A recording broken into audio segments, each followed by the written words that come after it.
Thomas and Percy are good friends, but sometimes Percy teases Thomas about being frightened, and he doesn't like that at all. One evening he was dozing happily in the shed, but Percy wanted to talk. "Wake up, Thomas.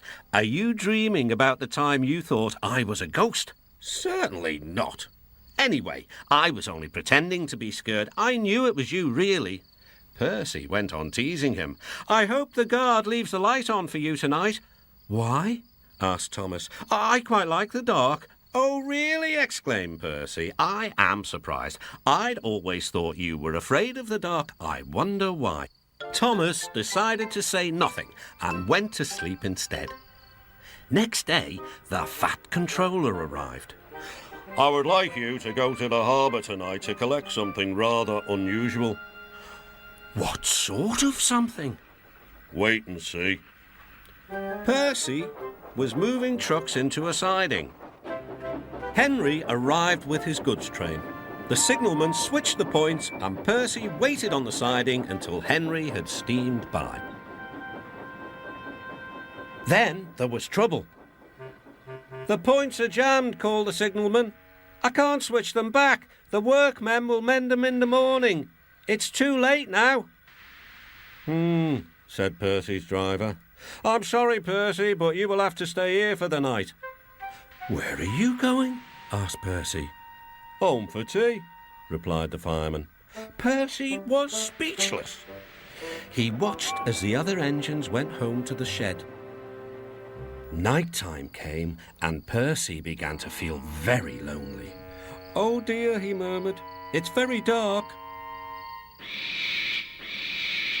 Oh, what's that?" It was only an owl, but Percy didn't realise this. "I wish Thomas was here too," he sighed. Thomas was waiting for his mysterious load at the harbour. Suddenly, there it was. "Cinders and ashes," cried Thomas. "It's a dragon." "Don't worry," laughed his driver. "This dragon is made of paper. It's for the carnival tomorrow." Workmen lifted the dragon onto Thomas's low loader and put lights all around it for protection. Then Thomas set off into the misty night. Percy was asleep in his sidings and had no idea that Thomas was approaching him.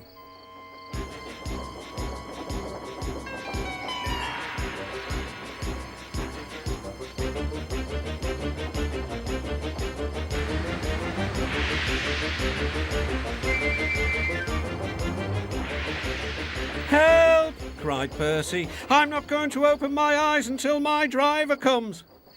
Next morning, the points were mended and Percy puffed back to the junction. Gordon was just about to leave with the express.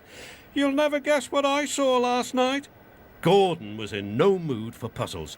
"I'm a busy engine. I don't have time for your games." "I've seen a huge dragon. It was covered in lights." Gordon snorted. "You've been in the sun too long. Your dome has cracked." When the other engines heard the news, they laughed too. "Look out, Percy," chuckled James, "or the dragon may gobble you up." "No one believes me," puffed Percy. "Maybe I did imagine the dragon after all." But Percy soon found out that he hadn't. "Help! Save me!" cried Percy. "It's all right," whistled Thomas, and he explained about the carnival. "By the way, how was your night out?" Percy decided to tell Thomas the truth. "Well, Percy," said Thomas, "maybe we do get scared sometimes, but if we're not afraid to tell each other, then that means we're quite brave too."